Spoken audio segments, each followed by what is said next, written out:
Into the asylum we may be going. Viewers, this is your premier source, your hourly place to get it all the time, every time, and in real time. Remember to become a channel member today. We're going to dive right into this head first for the rumors, the news, the headlines, the speculation, and the gossip. Because according to those in the know, a massive storyline has been pitched. Again, according to the rumors, the dirt sheets, the websites, the insiders. Cameras cut to the outside of WWE headquarters in Stamford, Connecticut. A blacked out SUV pulls up unannounced.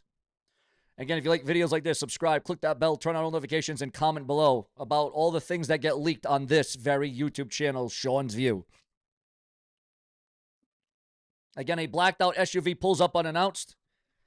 Out steps Dean Ambrose in his AEW gear, complete, but no longer the AEW World Heavyweight Champion. He walks straight past security, throws his badge-less entrance into chaos. Ambrose storms the lobby as the cameras follow, the atmosphere tense with both WWE staff and fans on social media buzzing instantly. Yes, instantly. Ambrose kicks open the door to the executive boardroom where the game Triple H was in a business meeting. Without hesitation, Ambrose slams down his WWE title that he must have saved. He must have saved his WWE title from his WWE days. Slams it down on the table in front of Triple H. And he says, "This is what freedom looks like, Hunter. This is what happens when you stop trying to chain wrestlers down with scripts and politics. I didn't come here for a job. I came here with a message." The camera zooms in. Ambrose's intensity is raw, unhinged, and unpredictable. Ambrose cuts a scathing promo directly to the WWE locker room, pointing to the hidden camera recording everything. "You sit in the back waiting for your scripts, waiting for permission to speak. Meanwhile, I carved my own path. Bled in arenas across the world, and they call me one of the faces of pro wrestling. You can too if you stop bowing to the machine." He warns that AEW is not just an alternative, it's a war for wrestling soul. Ambrose leans over the table, inches from Triple H, and says, "Tell your boys I'm not here to play games. I'm here to burn down the system that you built or that you so-called reinforced." The fallout. Ambrose gets swarmed by security, but Ambrose laughs, tosses a steel chair through a WWE glass logo wall, and escapes before they can grab him. Backstage, WWE superstars watch the footage in shock, some nodding with respect while others are seething with loyalty to the WWE brand. Triple H stone-faced clenches his fists. He tells the camera if Ambrose wants a war, then AEW just declared one.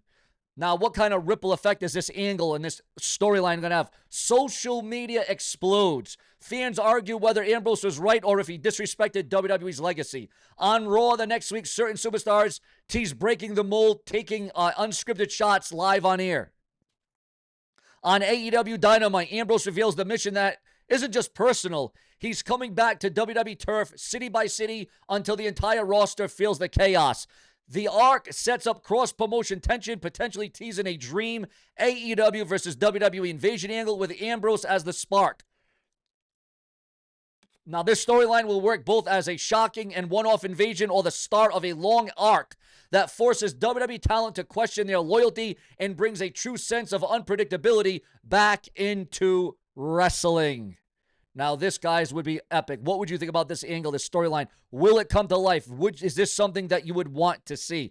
Is this something that you could see really being drawing your attention?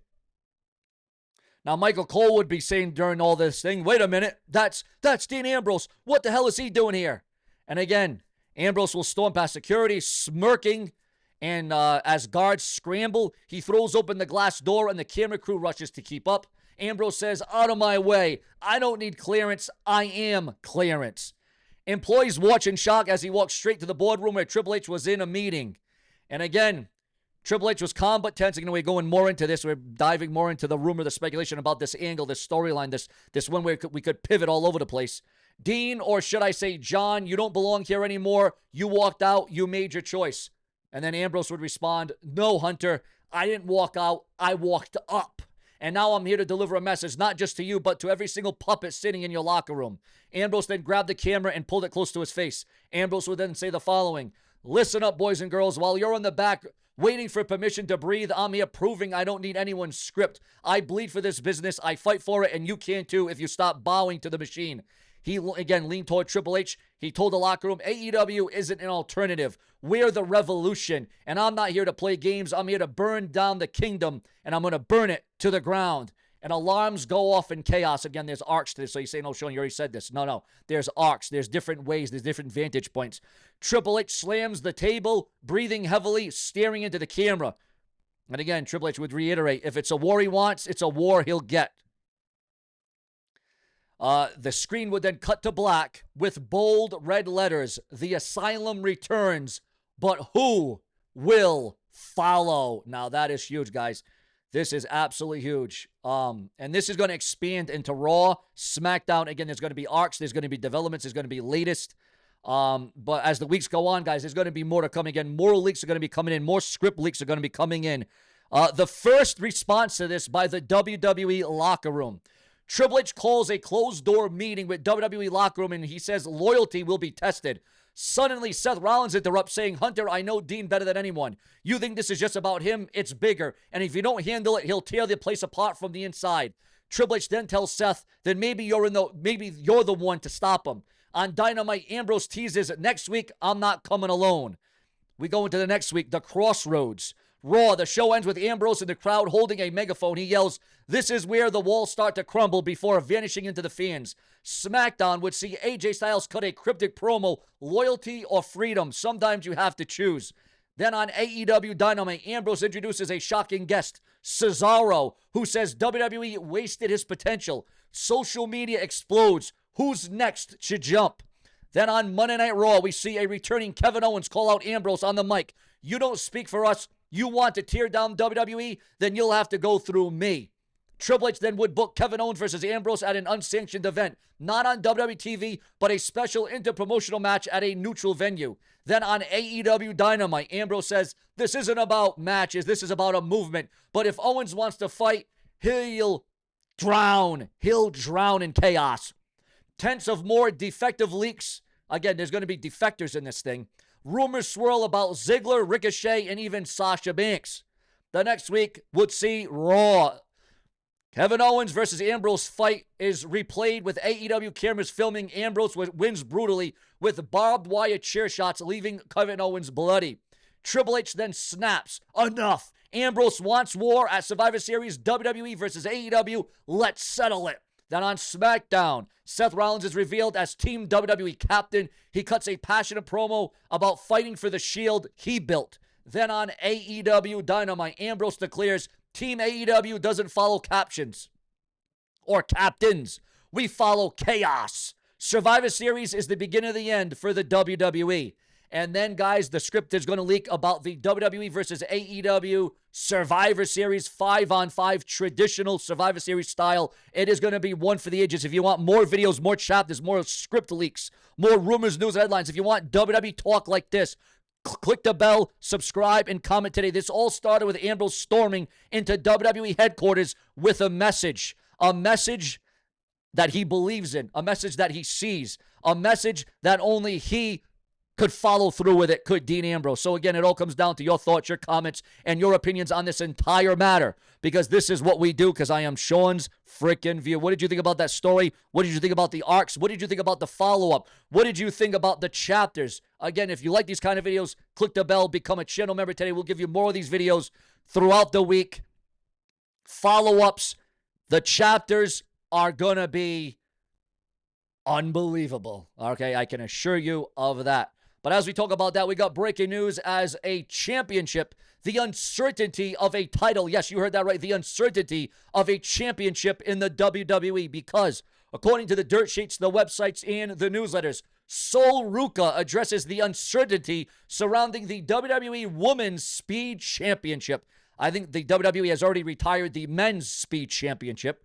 And then Taz, good old Taz from ECW, WWE, AEW, Taz reveals why he is missing AEW NJPW Forbidden Door 2025. And there is confidence. Again, it was rumored, it was speculated, but now there is confidence. There is confidence that Chris Jericho will make his WWE return amid speculation online. Also, Tiffany Stratton explains why online critics don't matter to her. And we got breaking news on the pregnancy announcement and Naomi. Breaking news coming in, breaking new developments here on Sean's View. According to a new report by Fightful, as seen on Ringside News, Naomi's pregnancy has led to a huge creative shift in WWE. Naomi relinquished the WWE Women's World title last night on Raw in Philadelphia, which is still vacant with no plans announced yet. Backstage at the Xfinity Mobile Center in Philadelphia, PA, it was noted that everyone was really happy for Naomi and Jimmy Uso as they celebrated the exciting news. Naomi also revealed that she came to know that she was pregnant on the August 10th after years of struggling to try to make a baby. Naomi will be gone from WWE television for several months while she focuses on being a mother, so fans are obviously wondering how plans will change now. Naomi's pregnancy is both a special moment and a big change for WWE's women's division. While the company works on new creative plans, fans are definitely excited to support her as she begins this new chapter in her life. Now, who do you think should be the new Women's World Champion now that Naomi relinquished it? Sound off in the comment section with your thoughts, your comments, and your opinions. And again, according to comments online from you fans, if she didn't get pregnant, she was likely to lose the Raw Women's title anyway to Stephanie McMahon at the Paris pay-per-view. It's cool to hear her pregnancy was a miracle, though. Yeah, after multiple times of, I guess, horrible things going down, tragic things. Again, Naomi's WWE Raw return sparked title change rumors. Yesterday it was said, and then it came true again. I'm the one that brought it up. I'm the one that said before Raw went on the air, the day before, I said, Naomi, pregnancy, baby bump. A lot of people wanted to call me clickbait, fake, trash. Again, listen, I'm open to, free freedom, open doors here. We open up the forbidden door, but I've been on here for too long to hear that I'm fake and I'm clickbait. If you don't know what the difference between rumor, gossip, and speculation, well, then unsubscribe. If you don't know the difference between rumor, gossip, and speculation and clickbait, unsubscribe, okay? Because if you can't see if you can't see the differences, comparisons, the changes, if you don't know it, if you don't, just listen. Again, I said it since day one. I'm only here for those that want to ride with me or that will ride with me. That being my viewers, my fans, and my subscribers. That is the only ones I am here for at the end of the day, and that is all I give a damn about: my viewers, my fans, my subscribers, and definitely the channel members. Yes, indeed. But beyond that, we got more WWE news, rumors, and lines coming in right now. Again, Tiffany Stratton explains why online critics don't matter to her. The Beast Mortos sparks speculation about having a baby with Mercedes Moné in a cryptic tweet. Also, viewers, fans, and subscribers, we are receiving word right now that Bronson Reed reveals permanent damage from career-threatening ankle injury, and he says his ankle will never be the same again. Also, viewers, fans, and subscribers, the WWE has loaded up Raw, and it was a loaded Raw with a special start time. Again, the special start time for Monday Night Raw coming over the next several weeks. Your thoughts, your comments, and your opinions, because obviously, as you can see, the fix is in for all that and much more. But the dynamics keep coming in, guys. Because what did you think about Naomi vacating the WWE Women's title last night? Did you see it coming? Did you think it was going to go down this way? Did you think she was pregnant like I thought she was? And what did you think about Nikki Bella finally getting her revenge on Women's IC Champion Becky Lynch during Raw last night? Was it a change for pace? And will Nikki Bella become the brand new WWE Women's Intercontinental Champion? Do you want to see the return of the shift back to Bayley's old gimmick? Again, Bayley teased character shift back to her old Bayley gimmick from her NXT days in her early WWE main roster days. Is that something you would want to see? Your thoughts, your comments, and your opinions. And do you believe, as Paul Heyman did last night when he said, Paul Heyman says that Tommy Dreamer should be dead. Do you believe that Tommy Dreamer should be dead? I think we've had enough atrocities, enough deaths, enough passings between Hulk Hogan, Ozzy Osbourne, Sabu, Terry Funk, Scott Hall. I mean, we've lost enough. We don't need any more losses in the world of professional wrestling, if you ask the brash and the brazen. Also, viewers, fans, and subscribers, Shazza McKenzie turns down $5,000 lingerie birthday gig request with additional incentives. Again, your thoughts, your comments, and your opinions on all of that, because this is where we lay it all out, guys. We lay it all out. And again, there's going to be more storyline scripts, more leaks.